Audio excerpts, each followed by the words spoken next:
Hey there, and welcome to the land of Reductive Monotype, your new printmaking passion. Printmaking is a great way to begin exploring art or to expand your current art practice.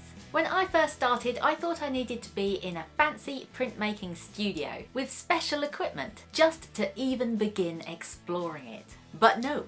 There are printmaking methods which can be done at home on your kitchen table with only a few core tools. Reductive monotype printmaking may sound complicated, but it's actually really simple, and I want to show you just how expressive it can be. Whatever level you think you're at, the good news is this class is for you. If you are a total art newbie, you are welcome here. If you are an artist who has never tried printmaking, you're in the right place. So what is reductive monotype?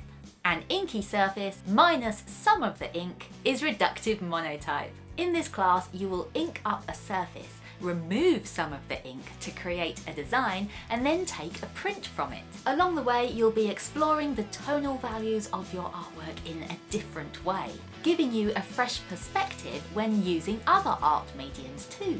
And you'll be discovering just how powerful the marks you make in the ink can be.